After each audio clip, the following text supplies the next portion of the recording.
નમસ્તે સાહેબ. સાહેબ હું જ્યારથી આપની સાથે જોડાયેલો છું અને જે રીતે આપ ખેડૂતોને જાગૃત કરવા અને રેવન્યુ બાબતમાં આપ એમનું માર્ગદર્શન પૂરું પાડવા માટે જે કાર્ય કરો છો એ ખરેખર સરાહનીય કાર્ય છે.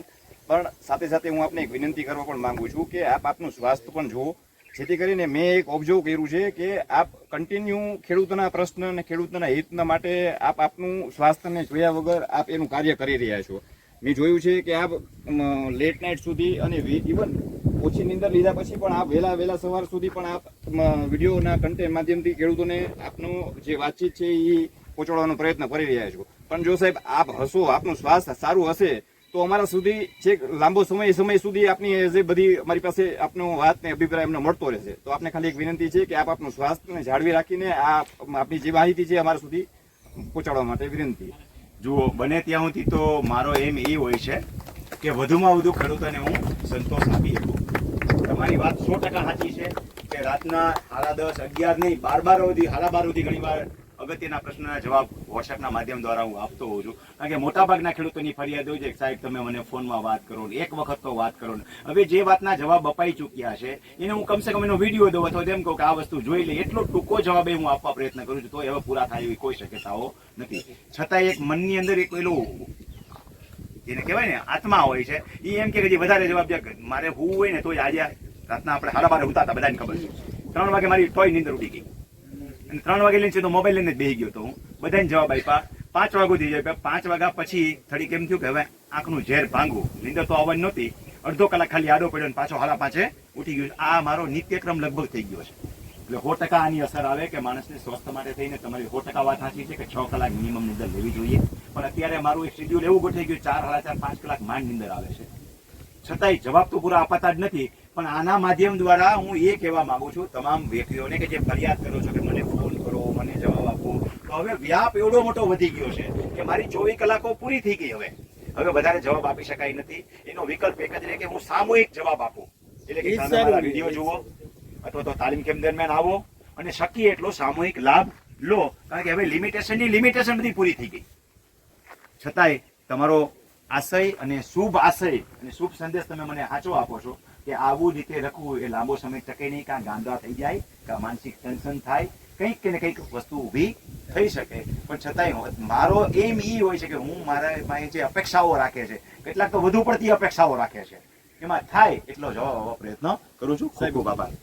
આપના આ સંદર્ભે હું ખેડૂતોને બે શબ્દ કહેવા માટે વિનંતી કરું છું કે ખેડૂત ભાઈઓ, હકીકતમાં આપણે જે મીઠા ઝાડના ફળ ખાવા જોઈએ, મીઠા ઝાડના મૂળ ન ખોદાય. જ્યાં સુધી જો ઝાડ હશે તો એના ફળ આપણે ખાઈ શકશું. એવી રીતના સાહેબ આટલા પ્રગતિશીલ છે અને એમનું જ્ઞાનનું આપને જે જાગૃત કરી રહ્યા છે રેવન્યુ બાબતમાં, તો એનું આપણે જાણવું પડે, એનું આપણે સમજવું પડે કે આપણે સાહેબને એમના કાર્ય પદ્ધતિના સમય અનુસાર અને કેવી રીતના આપણે એમની પાસેથી જ્ઞાનની માહિતી લઈ શકીએ. સાહેબ ઘણી વખત કહેતા હોય છે કે તમારે કંઈ પણ ખેતી વિશે, લક્ષ્ય વિશે કંઈ પણ માહિતી હોય, આપ મને મેસેજ થ્રુ આપ મને જાણ કરો. એવું હોય તો આપ કેમ્પમાં આવીને આપ સેમિનાર એટેન્ડ કરીને માહિતી એકત્રિત કરી શકો છો.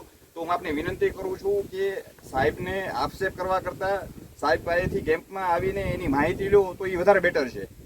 જેથી કરીને સાહેબ એમનો પણ સમય એમના પારિવારિક છે, એમાં એ ફાળવી શકે અને ઇવન પોતાનું જે જ્ઞાન છે એ આપણી સાથે મેળવી શકે.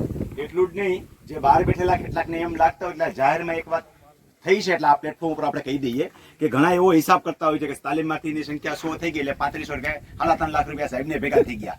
આજ બધા તમે બેઠા છો એટલે હવને ખબર છે કે રોકડા રૂપિયા કેટલા એવા હતા, 30,000 ખાતામાં 1000 એવા એવો એ ગણી લઈએ આપણે તો બધાની 50,000 ફિગર આ મેક્સિમમ આ વખતે પહોંચ્યો. બાકી 20,000 ને 22,000 ને 30,000 આવીને અટકી જાય છે. કારણ કે આપણે આમાં ઘણી બધી અલગ અલગ કેટેગરીઓ, જેમ ભૂમિ સીમાંકનની કેટેગરી પાડી છે એમ અલગ અલગ કેટેગરી પાડી છે. એનો મારો શુભ આશય એ છે કે વ્યક્તિઓ 2 વખત તાલીમ કેમ્પમાં આવી ગયા પછી ત્રીજી વખત 1,050 ભરીને આવે છે, એથી ઓછી રકમ ભરીને આવવા વાળા છે.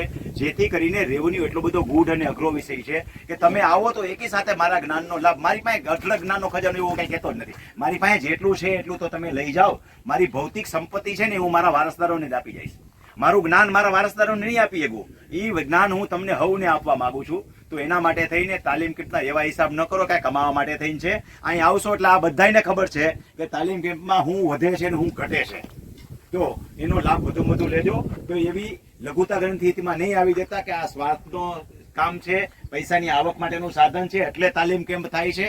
આ જાહેરમાં કહું છું, અંગત રીતે નથી કહેતો. આ તાલીમાર્થીઓ 18મા તાલીમ કેમ્પમાં સૌ બેઠા છો, એની હાજરીમાં આપણે હિસાબો મૂકેલા છે. આવા દરેક તાલીમ કેમ્પમાં આપણે હિસાબો મૂકીએ જ છીએ.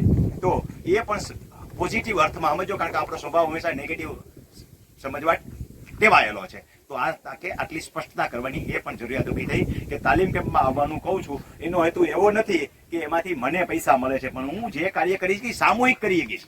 એક એક વ્યક્તિને હું આ કરી શકીશ નહીં. આ જ મારો એટલો આશય છે. ખૂબ ખૂબ આભાર. આભાર સાહેબ.